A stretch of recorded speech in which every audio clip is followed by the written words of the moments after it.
Hello, I am Mal, and welcome to Stellaris. Now, this is my second season. We'll be running on Asimov 1.21, and we're going to include all of the feedback I got from the Stellaris community poll that I put out a couple of days ago, and for point of reference, it's July of 2016. And folks were gracious enough to give me their ideas for empires that we're going to utilize in this Let's Play, which is really fun for me. I love it that you folks think enough to get involved. So I don't think every empire will be one that was created by the community, but the majority of them will. Now, for those of you maybe visiting the channel for the first time, first off, welcome. Again, my name is Mal. I play a lot of strategy, simulation, and role-playing games, and Stellaris, of course, fits firmly into that strategy category. And I've been excited about starting my second playthrough. I do have one complete playthrough already, and I learned a lot in that, and then there's a lot of mechanics that have changed in 1.21, so I'm excited to get into it. So let's jump in and take a look at the empires that were submitted by the folks in the comments from the community poll. Then we'll talk about game settings, and then we'll jump into the actual game itself. All right, so I'll see you in just a sec. Okay, folks, so now we're here on the Empire Select screen, and very briefly, I will go over what I will be playing as, the Malrochian Order. I had given this as one of the options during the community poll a few days ago, and it seemed like everybody was kind of open to the idea, seemed to like the idea of playing as a giant cockroach, because, I mean, why wouldn't you want to play as a giant cockroach, right? Anyway, let's go through it real quick. It's a military dictatorship, then we have fanatic militarist, we have spiritualist, and then we have enduring for additional leader lifespan. This is probably the best trait. I mean, I guess it depends on how you're putting together your empire, but I feel like this is one of the best traits you can get in the game, especially in the early game. Having the additional leader lifespan so that you're not having to spend influence to recruit new leaders is pretty awesome. And then communal +5 happiness. I think just having a +5 flat happiness is a good trait. There are others that you can put in there, but I like this one.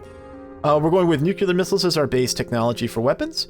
Hyperspace travel, and actually hyperspace travel will be a setting for all of them. And then we've got this is a cool looking ship type, so we're going with that. All right, so that's who we'll be playing as, or I'll be playing as during the campaign. But let's look at the other players that were submitted through that community post. All right, so let's start up here. We've got the Shimnar conglomerate. Now, I will say that some of these were ideas that inspired these empires, and then I kind of gave them names and picked out what they were going to look like. And then there were some that were just like every single detail was given, which was just kind of awesome. But let's go through these one by one. So we've got the Shimnar conglomerate. They're individualists, pacifists, materialists, and then they have charismatic and rapid breeder. And this was inspired by a community member, an account with a name. Yep, that's a real name there. Account with a name. Mass driver tech, hyperspace, and then obviously the ship type that's related to them. So that should be kind of interesting to see how these guys progress. I guess they'll be the diplomats. That's kind of how I see them, really. All right, let's move on. We got the Exterra Regularis. There we go. They are enlightened monarchy, fanatic, xenophile, and pacifist, rapid breeders, and nomadic. And I think the idea behind them, and this was provided by community member Wimpy Mind, the idea behind this empire was to get, and there's a couple of them that are kind of based on this same concept where you make agreements, migration treaties, and what have you, and then you slowly like get your, or in this case, hopefully quickly, based on rapid breeders and nomadic, you sort of get as many of your type of people into other empires and create some angst and whatnot from that. And then from a military perspective, I guess you would go for liberating a lot of worlds and then getting them to join you. Okay, moving on. We've got the Huganian Republic, which is essentially the Space Penguins. So Space Penguins, as they'll become known in this LP, was submitted by community member Huey Long, so Huey, thanks for that. And they are a military republic. They are fanatic militarist and then spiritualist, and then they have natural sociologists, so society output, and then enduring, nuclear missiles, and hyperspace, and then avian ships. Okay, the next one here, the Keplerid Brood. Someone in the comments asked me to make. Essentially, what I had to go on was, Mal, please make a giant lizard people with this name. That's what I had to go on. So I did the best that I could. This was submitted by a community member who cares. So I made them I thought, let's make them evil, right? So here's their government type. They're fanatic, collectivist, they're militarists.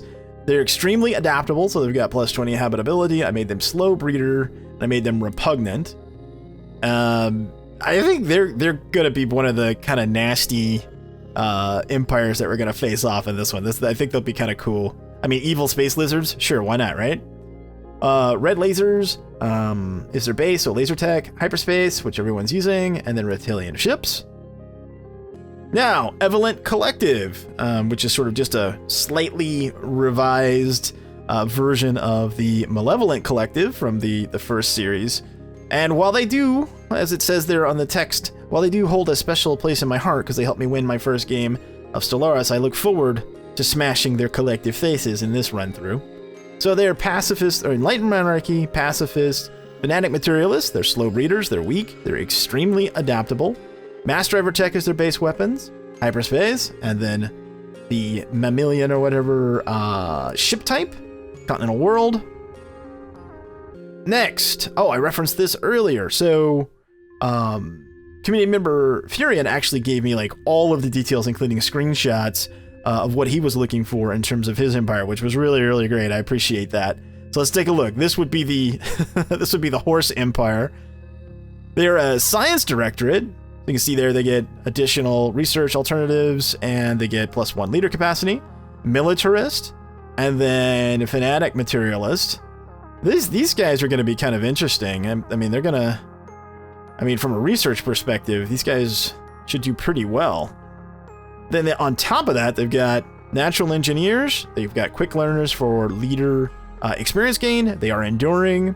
Again, that's a really great trait. +3 lifespan on leadership span. Yeah, that's pretty awesome. And then minus 15% growth rate. They have mass drivers as their base weapon tech, hyperspace, and then they're using the same ship type as their race.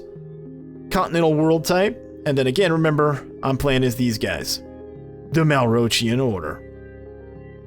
Alright, so let's go ahead and jump into game settings, shall we? Alright, let's talk about the game settings for this campaign. First off, we're going to go with a galaxy size of small, which is 400 stars. And it's a little misleading because small, trust me, 400 stars is not that small. My last campaign was on a medium map, and it took quite a while to get through it. And the reason I want to go with a smaller galaxy size is because it'll allow for potential conflict earlier in the Let's Play. I just like it from a pacing perspective. I just think that it's more fun. So if you want a larger galaxy size or something like that, perhaps I'll do that in a future Let's Play. But for this one, we're going to go with a small galaxy size.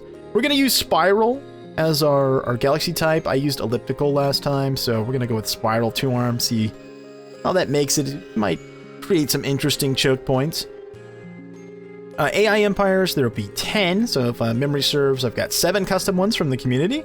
And so there'll be some random ones in there. And then 2 will have advanced AI starts. If you're not familiar with that, it just means that 2 of these empires are going to start off better than the others, including me. That's to make sure that you're going to have some kind of challenge against, some antagonist at some point, right? AI aggressiveness, I'm going to leave that on normal. However, for difficulty, I'm going to go ahead and move up to hard. So there's normal, hard, and insane. So we're going to go up 1 notch here. Because why not? I have some experience in my belt, and hopefully I'll be able to handle that, right? Allowed FTL method. We're gonna go with hyperdrive and only hyperdrive. Now, if you're not familiar with the FTL types, let me briefly describe those to you. You've got wormhole, which is what I did in my first campaign. Essentially, you have these series of projectors, and you can teleport through or travel through the wormholes and sort of, instantly arrive where your destination is once the wormhole field has been generated. It's pretty cool. I like it, but I wanted to do a totally different kind of game this time, so we're not going to use wormhole tech. And if you've never played the game before, this is a little bit more difficult to use, but it's pretty interesting. Then you've got warp, which essentially allows you to travel wherever you want, just do it quite a bit more slowly than other tech. And then finally, hyperdrive, the one that we're going to use here and force it on all of the empires, is going to create a system where there's a series of hyperspace lanes. So you'll see like these links between systems, not unlike games like Master of Orion as an example. And what I'm hoping is that by going with hyperdrive tech and forcing it on everyone is that we'll have these really kind of cool situations where you have a system and maybe that system kind of sucks. Like there's not even a good planet to colonize, and yet you set up an outpost in that system to take the system just so that you can militarize it, because holding key systems is going to be, I think, what will lead to victory in a setup like this. So I'm looking forward to early conflict and then sustained conflict over these sort of strategic holds where we're going to set up, fortresses and other platforms there and probably amass our fleets there. It should come up with some good, really neat like battles in the wars to come through the Let's Play. So I think it'll be really fun. I think between the game setup plus the fact that the majority of the empires in it are community submitted empires, I'm really excited to jump into this new Let's Play. So let's do that now. I'm gonna go ahead and end this episode 0. Again, if you're new to the channel, please consider subscribing. It's the best way to get updates on when new videos come out. So you can just click, there you go, and you subscribe and you're squared away. Thanks so much for watching, folks. I hope that you enjoy episode 1. I'll put a link right here for you. Until next time, I'm Mal, and I'll see you later.